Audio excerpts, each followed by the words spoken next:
Hey, everybody, how you doing? Well, that's good.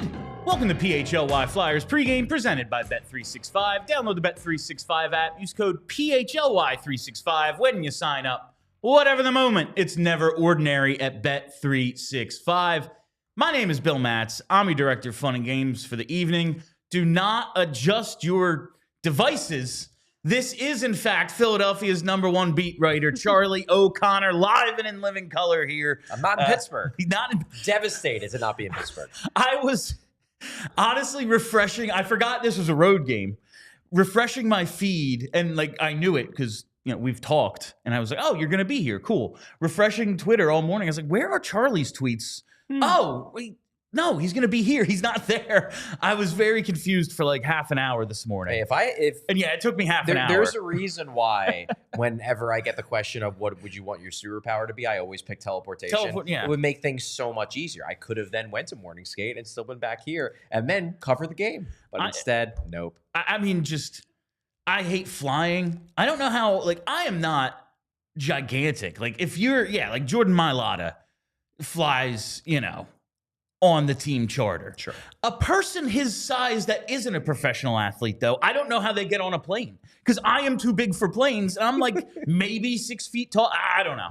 Like 5'10". I don't. Anyway, Flyers Penguins tonight. Here we are. The rematch. The rematch. Third time in 4 games. Of course, there was like a 2-week layoff at one point. Yeah, I guess it's the rematch. Yes. Flyers going for their 3rd win in a row against the Pens. What would it be? 4th in a row overall. Yes. Going for a season series victory against the Penguins. We're going to get into that in a little bit because I had some time to kill and looked up their whole Crosby era season series record. You did a lot of work while waiting for your car to get fixed. It took some time, but I had like 2.5 hours to kill. And it's been a while. If Kelly was here, it's been a while since the Flyers have had this kind of success against the Pens. We will see if they can go 3-1 against them this season. But first, we get to tonight's lineup, and I don't think we have lines yet. The only thing we were wondering was who's going to be in net. And of course, there is only one answer. It is Samuel Ersson. Jackie Spiegel tweeted from Morning Skate today. And there was, in fact, an Aleksei Kolosov sighting. He's been practicing. He's with the team. He's been out there. Charlie, I just want to get, because this goalie workload thing, it's going to be an issue for me until Sam doesn't break down. We get to the end of the year and it's like, actually, his save percentage is over 900 now. Congratulations, you did it, Sam. But I talked about this with either Kelly or Steve the other day. I briefly forgot about Aleksei Kolosov for a second.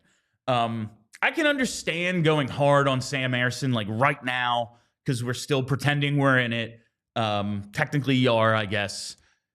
Trade deadline, maybe that changes, but you still have a few games until then. So yeah, go with the guy.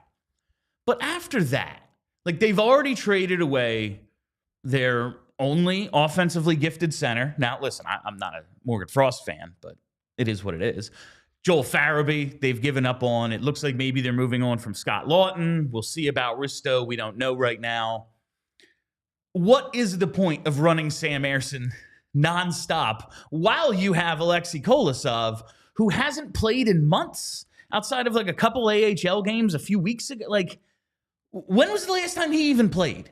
Was it January? I'm baffled by the decisions here, and I realize it's a Torts thing. We're going to give our guys the best chance to win, and we talked about this last year. There's only one option. It's Sam Ersson, so that's what we do. But at a certain point, doesn't development and rebuilding have to take priority? Doesn't the organization have to be play Kolosov, man? I guess I'm surprised that you're baffled. Because baffled's the wrong word. To me, it seems extremely straightforward. Sam Ersson is by far their best goalie. Yeah. He's been playing well since he's come back from the Christmas break. I looked in for my article today. He's at a .919 save percentage since coming back from the Christmas break. Yeah. He played that first game back of that road trip. And John Tortorella, as head coach of the Philadelphia Flyers, is trying to win as many games as possible. Now, is it likely the Flyers are going to make the playoffs? No, it's not.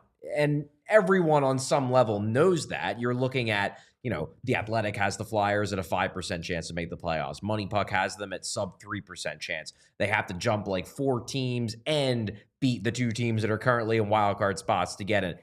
It's unlikely. But this is the NHL, and the head coach and the players are going to operate under the assumption that they can make the playoffs until they absolutely can't. And when you have one goalie who's playing great, one goalie in Ivan Fedotov who has been meh to bad most of the season, and then one goalie in Kolosov who's who I the think, worst in hockey. Yeah, most people I think around the team would agree he's not an NHL caliber goalie yet. No, I don't think they're going to change it up until they're out of the mix. And right now, yes, it's unlikely, but they're not out of the mix. Until next Friday, I think it makes sense. I just think at a certain point, we have to have a realization, like, what is the point of this? And I do think playing Ersson most games makes sense because you do, right now, he's like the only one of the three that looks like an NHL goalie, even belongs in the league. Right. It makes sense to find out exactly what he can handle after the way last year went. You want to give him that opportunity. But after the injuries this season, after the way last year ended, after having Aleksei Kolosov here and bending to his will to keep him in the NHL and not send him to apparently hell in Allentown, like I don't get, like, once we get into March, the second week of March, how it makes any sense not to play him. But that's probably just a topic for another day. But when I saw Jackie's tweet, I was like, oh, yeah. Why don't we just get him in at some point?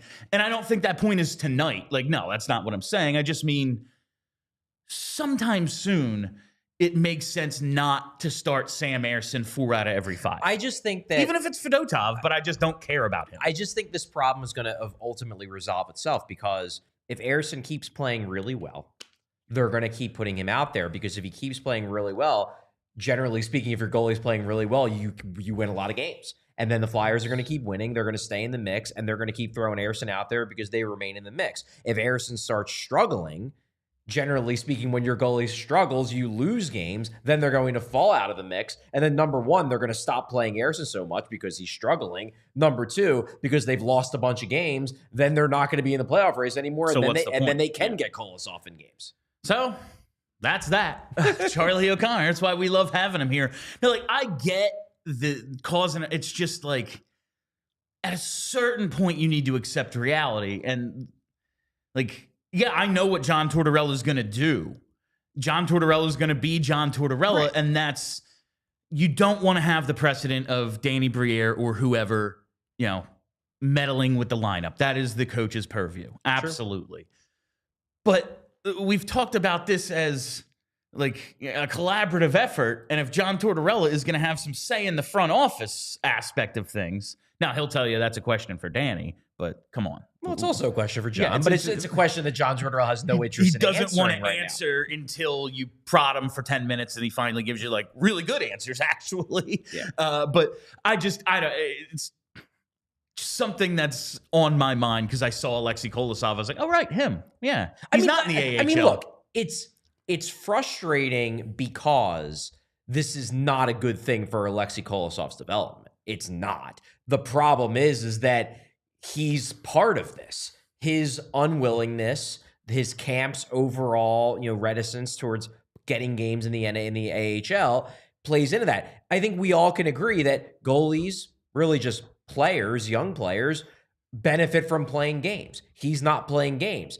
The logical thing to do would be to get him down to the AHL so he can play games, but it's not going to be received well by him and his camp if he goes down to the AHL, so they're keeping him up here. And is it great? No, but it's just the reality of the situation. Do you think, like, I don't even know if this is the plan because they didn't even do it, during the Four Nations break when there was no NHL. When this season ends or is winding down and the Phantoms are, because of the way the AHL is, like, they're in at least some semblance of playoffs. They're going to be in a playoff. Everybody's in the playoff race. Just your hunch, you think he gets sent down? Well, for the playoffs? He should be. Yeah, he absolutely should be. But he should be right now. I don't know how that would be received by him and his camp. I don't know. I was thinking, like, how would that be received by the Phantoms? Like, you're too good for us until now, and now you're here? Like, okay. I don't see a logical, unless this dude just becomes amazing, and it's like, well, who cares? It's like, if Briz was good, you just put up with his insanity because he's good. But since he wasn't, it was like, yeah, we're buying you out in year 2 of a 9-year deal because you're nuts and bad. Like, if he's good, it's fine. I don't see how this doesn't result in like the alienation of Aleksei Kolosov from his teammates. Like, it's a fair point. We lived through the Ivan Provorov thing, who like went out and played 26 minutes a night, and like you can think what you want about Ivan Provorov. He played his ass off. Like, he ultimately wasn't as good as we hoped, but him simply like refusing to maybe accept criticism or whatever led to the team going, I don't care if he's our best defenseman, ship him out. This dude is terrible. I think kind of where I'm at is that I just don't care for the rest of this season. Okay. Because this is lost year already. It's a lost year of development for him, in my opinion, because of how this saga has played out. And that stinks. It's a bummer. It's also complicated the Flyers roster, which also stinks and is also a bummer. But it's just the way it's going to go the rest of the season. Now, for me, I'm more concerned about next year. My thing is like, I don't know how you resolve this. If you resolve it by just letting him stay in the KHL next year, if you resolve it by basically giving him an ultimatum, if you resolve it by trading him, I don't know how they're going to resolve it. But what they can't do is they can't do this again next year, because it's not serving anyone. It's not serving his development. It's not serving the Flyers to carry 3 goalies all year for reasons. It wouldn't be serving the Flyers to trade Fedotov and make Kolosov the backup goalie, because Kolosov isn't ready to be an NHL goalie. So they need to have a plan for next season. This year, though, I'm kind of just being like, whatever. Man, they're not going to make the playoffs anyway. Who really cares? It's almost March. What's the point? Yeah, that's probably how they think too. Like, well, it's over anyway.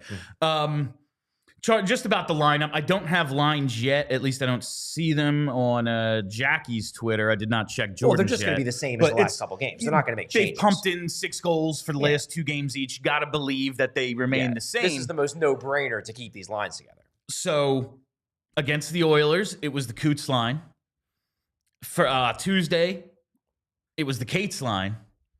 Is it finally TK's turn? Is it going to be Lawton, Kuzmenko, and TK tonight, you think? They get their turn at a 4-goal game? Hey, look, you have a line with Travis Konechny on it. You think at some point they're going to get going.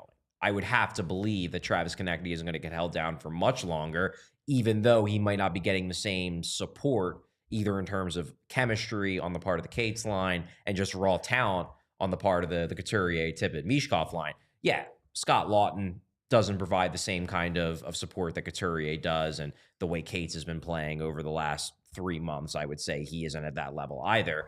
And Kuzmenko is still acclimating himself to a new team, and he's been given up on by 2 other teams, so I really don't know how highly I value his talent. Yeah, Konechny's in a tougher spot than the other 2 lines, but he's also a really good player. I have to think at some point he's going to get rolling again. He's being asked to carry, like you said. He's definitely being asked to carry the line, to be sure. Scott Lawton is a nice player. Centering your leading scorer, that's not him. Yeah. And Kuzmenko, it's a big question mark about what he even really is. Exactly. Now it's time for everyone's favorite topic, the Matvei Michkov of it all. And Charlie, as some in our chat have noticed, I am once again bun up. Hats off for Michkov. I'm trying to make it work. I can't make it sound right. Hats off for Michkov. But I forgot to get a hat out of my car on Saturday to do the show. Okay. He has a 3-point game. Okay. I said, as long as he has multi-point games, I will continue to do pre and post without a hat. Here we are now. It's game 3, and I don't know what I'm rooting for now. I kind of missed that. It seems people like the bun, but we'll see. Does your wife like the bun? She does. I feel like that's more important. She's not watching people online. She's not watching pregame. Mish looked good headed into the break. Like those last couple games, he was clearly motivated against the Caps. And then the Penguins, he looked good, didn't score, but like he didn't look dead the way he did leading up to it. And now coming out of the break, 5 points in 2 games, clearly refreshed, looks like that guy again. But we talked about this a little whenever we were together yesterday maybe. After Saturday, the Flyers have 2 days off. Nice. And then they have a stretch of 8 games in 14 days. Then another 2 days off. Then they have 7 games in 12 days. That's 15 and 26 days overall before a very spread out April to end the year. That's true. What are your expectations for how he handles the a lot of home away, travel, games on top of games? game every other day, if not back-to-backs. We saw him wear down in this situation earlier. Now, he did have the 2 weeks off to refresh. Who knows if this is like full-on second wind or just, yeah, I have it right now, and we'll see. Like, what are you actually expecting from Mish in March? It's a question for all of us. Like, Yeah. it's impossible to know, but what do you think is going to happen? I think he's going to – I'm expecting to get close to this version of Michkov through at least through the middle of March, because you're talking about the games, and there are a lot of games to be sure, but after they get back home from this quick little 2-game run where they go to Pittsburgh, they're in Pittsburgh now, then they go to Winnipeg, then they come back, then it's a homestand. And yeah, there's a lot of games, but they're home. They don't have to travel. They don't have to travel. It's just a bunch of home games in a row. 7, I believe, in like 13 days or something like that. It's a lot of games to be sure, but it's not getting on a plane, getting not great sleep, then playing another game, then jumping on a plane, have different time zones. I expect him to be strong through the middle of March. I don't know how he's going to handle that road trip, because there's a road trip. It's a 5 games in 10 days road trip. It's a tough one. They do Tampa, Washington, Dallas, Chicago, Toronto. Jeez. The Chicago game's easy. The other 4 are tough.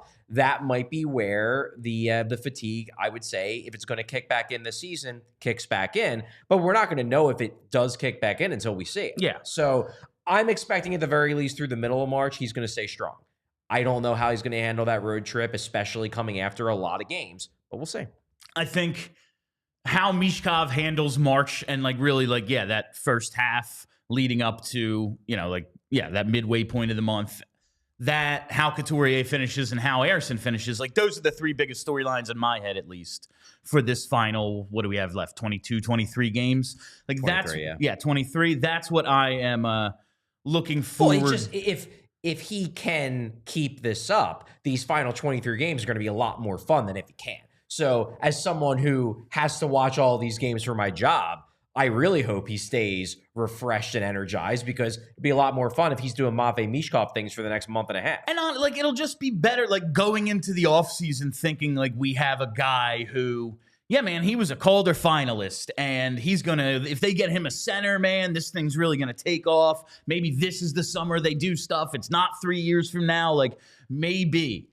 And if he finishes kind of the way he went into right up before the 4 Nations, it's all right, yeah, he had a nice rookie year, and I think he showed flashes. We'll see. I didn't maybe see superstar the whole way, but saw enough to be excited. But I just think the momentum of getting to the offseason getting through the offseason will be a little different if he continues this, because this is awesome. It might be from the casuals. I feel like the people who are paying close attention are going to realize that when this guy has his full energy, he looks like a future superstar. And now a guy who we all believe has a really strong work ethic, who has a really strong drive, is going to have a full summer to train, get on an NHL program, and work his tail off for 3-4 months preparing for next season. I think the people that are paying close attention are going to still be very, very excited about what he can do next season, regardless of whether he finishes on a point per game pace the rest of the way or whether he, tails off at the end of March. Fair enough. I'm just looking because it's now time for the bets, Charlie. The bets. This pregame pick segment is brought to you by Bet365. Use code PHLY365 when you sign up. Whatever the moment, it's never ordinary at Bet365. Must be 21 or older and physically located in PA. If you or somebody who knows a gambling problem and wants help, call or text 1-800-GAMBLER. Just one tonight, Chuck, and we're throwing a dart. Jamie Drysdale, anytime goal at plus 750. He only has 2 goals in the season. His last goal, of course, came in that big Anaheim game back on January 11th. So I believe he's due. Also, he had that really strong, 2-time end-to-end shift that ultimately, ended up in him setting up Tyson Forster's goal on Tuesday. He's plus 5 in his last 3 games. I really think he's, been making strides this year, and he's on a trajectory to finish this year strong and give us another guy to maybe dream on a little bit this offseason. What if he takes another step? That would really be something, huh? He's playing well, and also, we saw it. Nedeljkovic stinks. Yeah. It doesn't exactly take True. it doesn't Is exactly he getting the take nods? Do we know who's in goal for them tonight? He was earlier, just in terms of guys you could bet on their saves. It's not like the other guy's amazing either. So it's still Nedeljkovic, at least on the sports book, and they usually have it before anybody. Fair point. So that's, and like their goalies have stunk all year. Exactly. It doesn't exactly take an Al McGinnis slap shot from up there to beat this guy, you know. So I'm taking a Jamie Drysdale goal. I also saw, what was it? Matvei Michkov at 20-1, 2+ goals. I wanted that.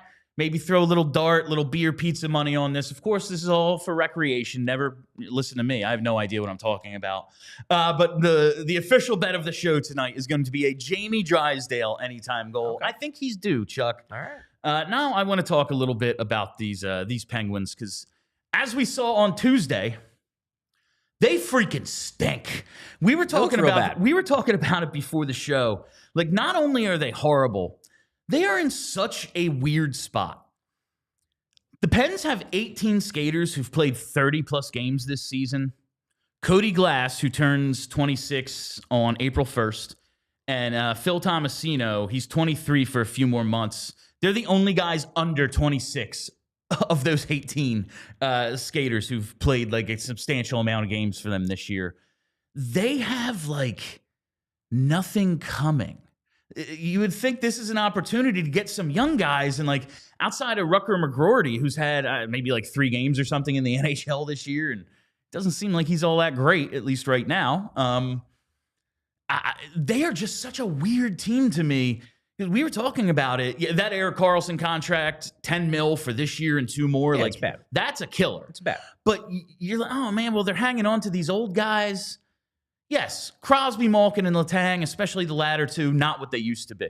But they're also not on $10 million contracts. Exactly. They're making normal-ass money. Like, it shouldn't be. This isn't killing them. Like, if Kenny Malkin is making Owen Tippett money. Yeah, it's like 6'2". Yeah, it's like the exact same. Yeah. You can probably live with that. Yeah. You know, like, we have no idea still what Tippett is. Exactly. And it's like, yeah, that's not killing you. Like, that's an okay contract. Yeah, that's it's fine. Yeah, like, that's Evgeny Malkin. Like, just on reputation, that contract's fine.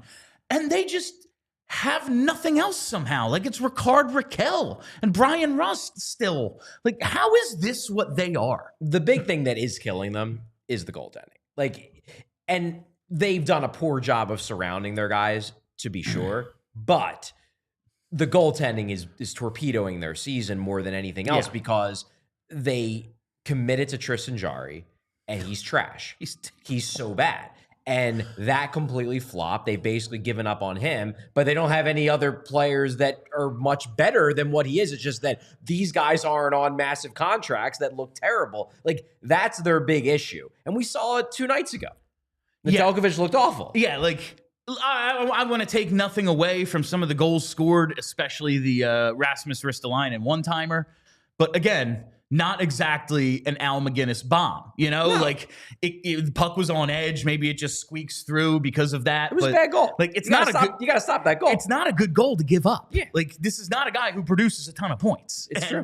And you make a solid point, William. You got beat with a guy, like, he's just standing in front of you. I don't know, but they just have so many old guys. They've used 36 players this year. Only 11 of them are 25 or younger. That's insane. Yeah. Like, this is the NHL where dudes, like, the whole league is young as hell at this point, except for them, it seems. Which is part of the reason why seeing people on Twitter complaining about, oh, they're just going to win the lottery again. Like, even if they do, they're Chicago. This isn't that great of a draft. They're not going to be getting a blue chipper this year anyway, like a true Celebrini level blue chipper. Like the guys at the top, Matthew Schaefer looks like he's going to be a really good defenseman. You know, you have Hagens, you have Misa, you have Porter Martone, you have guys, but you don't have like a franchise changing player at the top of this draft, I would say, or at least a guaranteed one. So even if they end up winning the lottery and getting the 1st or 2nd overall pick, given how barren their farm system is, that's not going to save them. I'm not going to. Yeah. No, it's not. I was going to, but no. We can do that some other time. Just looking at the Pen, I know this is a Flyers show, but they are the #1 rival. And as we said on the last post game, like, listen, I hope the Flyers, like, win 9-1 tonight. and then go on a 10-game losing streak, quite honestly. But I want to beat the freaking Penguins because when you look at this thing, it's been bad. But just right now, what do you think their plan is? Like this offseason, it seems like they're going to try to get out of the Erik Karlsson contract. There's even talk of them maybe being able to move him at the deadline. Yeah. We'll see how much they're willing to retain to do that because 50% is still $5 million for a guy who like seems to stink. Do you think they look at Washington and go, this can be done? You know, like their big guys aren't on crazy contracts. It seems doable for them to just go, yeah, we're getting Mikko Rantanen. It seems like the narrative coming out of Pittsburgh is that they are rebuilding. They're rebuilding without giving up on their big name guys because they won cups with them and they want those guys to retire with the team. That's what it seems like. But I do agree that Washington has shown a path to winning with your aging star still being a major, if not driving force behind your success. So I don't know if they change gears. The Gensel trade was a big sign last year that they were actually rebuilding. They have built up a war chest of draft picks over the next couple years. They are seemingly stockpiling finally after years of doing the opposite of that. But I don't know if they pivot. I guess that's more of a question for Fenway Sports Group and the ownership. It seems like Kyle Dubas has been entrusted with engineering a rebuild without a full-fledged tank. But could they look at Washington and say, we can do that? Maybe. Or it is a rebuild with a full-fledged tank, but they're not even selling their, biggest name dudes. Possibly. I don't think look at what they are. I just don't think that a team with this version of Sidney Crosby, who, while he's not the best player in the world anymore, he's probably still top 20. He's really, really good. I would say so. I don't think a team with that guy is going to be at the total bottom of the standings anytime soon. We were talking before the show. Like, this is all setting up for like, oh man, we've been talking about how bad the Penguins are for 3 days.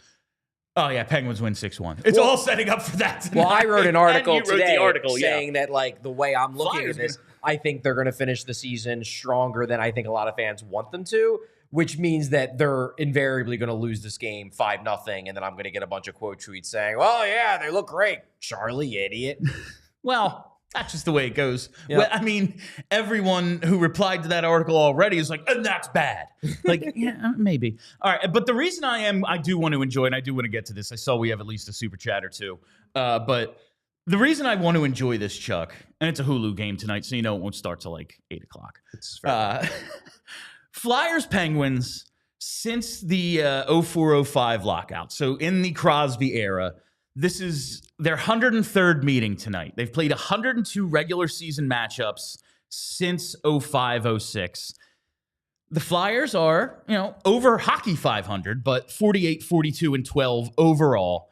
So 48-54. Yeah, 48 and 54 by wins and losses. In the games Crosby has played, this will be his 90th. He's played in 89 of the 102 in the regular season. They're 48, 32, and 9 against Philly. So he has. It's actually like they won like 6 of the games, like 6 of the 13 he haven't without like Crosby. We like split when Crosby's out of the lineup, which listen, that was when Malkin was, a regular Hart contender when he was out. So it makes sense. But you look at the season series through the years now, and it's like 20 years about. The Flyers have a chance to win the season series for just the 3rd time in 10 years. Okay. And one of those is the 2020-21 season, which they only played like 6 teams or whatever the hell it was. It's hilarious to me that was such a dumpster fire of a season. That blew everything up. Yeah, and they found a way to outplay the Penguins. Somehow beat the Penguins, who were 4 years younger at the time, than they are now. But you just look at it. It is funny to see like that 07-08 run through like 2012, or really 2015, like we kind of beat up on them a little bit. And those were the undisciplined Pens era. Yeah. And then like this has always been what I thought Mike Sullivan's greatest accomplishment is, like almost slapping them all in the back of the head and being like, you're so much better than everyone. Stop being dumb. And then you see how it's gone in these last like 10 or so years. I just want to beat the Penguins. It's really that simple. I want to enjoy them stinking for as long as we can, because you see how it went. Like that first year, Crosby's rookie year, 6-1-1. And then It's back and forth, and now they've dominated us for a decade. Well, I want to beat them. 2007, the Flyers lost to everybody. They won 22 games. Like everyone beat them. They lost to the Phantoms, you know. But I just want to enjoy this for right now because they'll be back. They're always come back. All right, before we get out of here, let's hit these couple of super chats. First from Gary B. Says, I took a plus 3,500, 35-1 parlay on this game. Flyers money line, tip at 1 point, and Cates and Crosby anytime goal. Let's go Flyers. Keep an eye on that as we're watching the game. All right, we will absolutely keep an eye on that one, Gary. And from our pal JH, says, Matty Hattie tonight, manifesting my reality. It would be really sick if Matvei Michkov gets his first hat trick in the building we christened with a win. Sean Couturier's first career game, you know, all that stuff. Yeah. Here's hoping. All right, that is all the time we have for you on PHLY Flyers Pregame, presented by Bet365. Download the Bet365 app. Use code PHLY365 when you sign up. Whatever the moment, it's never ordinary at Bet365. Make sure you join us for postgame. As soon as this thing goes final, follow us right here on YouTube so you never miss a live show. Set those reminders. Follow us on Twitter at PHLY_Flyers. That's where I do all my in-game tweeting. And follow the podcast just for fun. Search PHLY Flyers. All right, I'm Bill Matz. That's Charlie O'Connor. Till postgame, let's go Flyers. We all silly like the mayor.